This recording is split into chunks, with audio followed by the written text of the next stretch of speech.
mga ka-uragon. So ngayon, papakita ko po sa inyo kung paano ako magluto ng ginataang manok. So first of all, kailangan natin ito.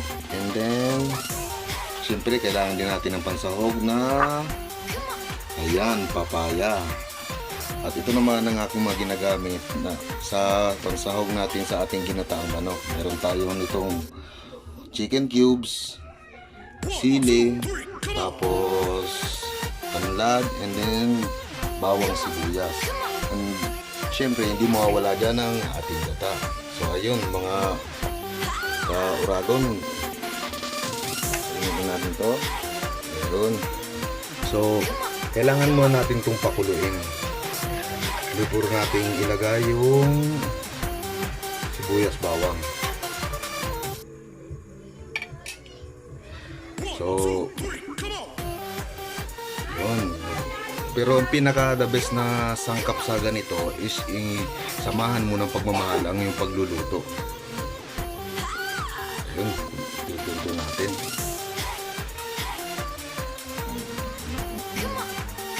At kung nagustuhan nyo ang ating pag-share nito, ay maaari nyo kalimbang i-subscribe nyo ko sa baba para sa marami pang video.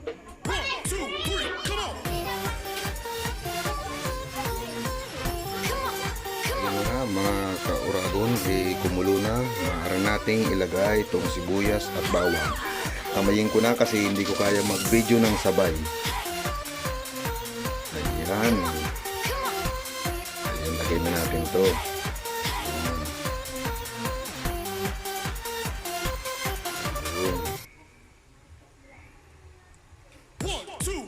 So haluin natin ulit para di mamuo yung gata.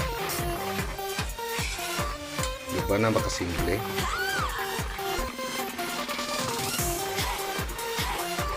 So after that, pwede na nating ilagay yung manok.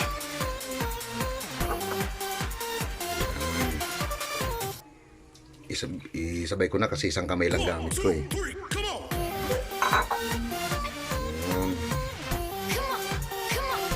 So, baka nagtataka kayo bakit sobrang dami nito, dalawa lang kami sa bahay. Yung susobra nito ay ipamimigay natin sa ating mga kapitbahay. Tapos lagay na rin natin yung chicken cubes. Ayun. And then syempre konti lang na paminta. Ayan. Antayin natin siya maluto dyan bago natin ilagay yung papaya. Antayin natin mga ilang minutes bago natin ilagay yung papaya dito.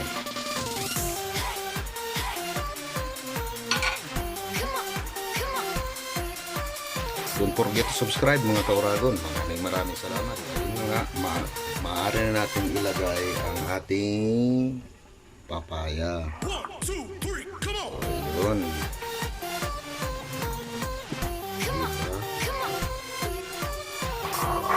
So, kailangan natin siyang haluin ulit.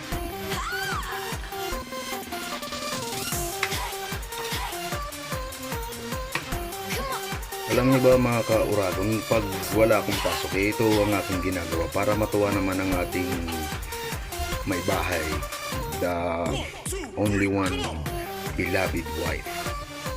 Ganun, dapat ganun mga ka-uragon. Ipagluto rin natin yung ating may bahay para naman maging happy siya. O diba? So itong dalawang ito, huli ko talaga ito nilalagay mga ka-uragon. Pagluto na, tapos yung panghuling gata, and then saka natin matitikman yung lasap-sarap na sinasabi nila.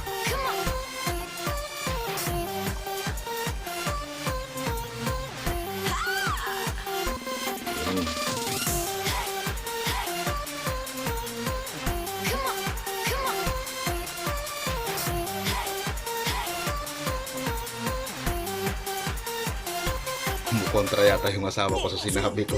Huwag niyo na lang pansinin mga ka-uragon. Inantay nating ma-bus yung sabaw. Tapos saka natin ilalagay yung panghulihan na gata. Yun.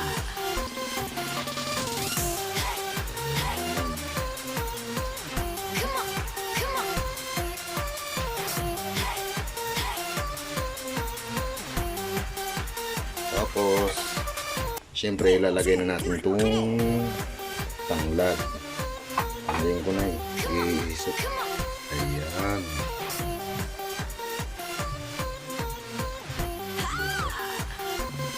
So, malapit na ito. Tauradon. Ba't ba may itim dito?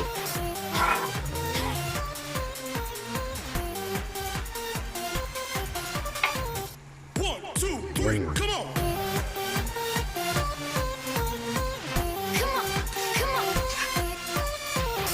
Sili na lang.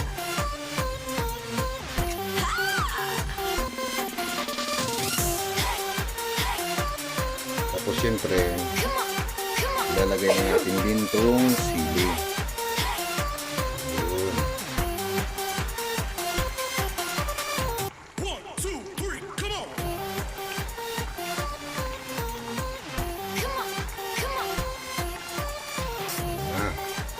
Konting minuto na lang malapit nang maluto ang ating busog, sarap, lasap, sarap na ginataang manok. So, ayan ang mga kauragon, malapit na siyang maluto.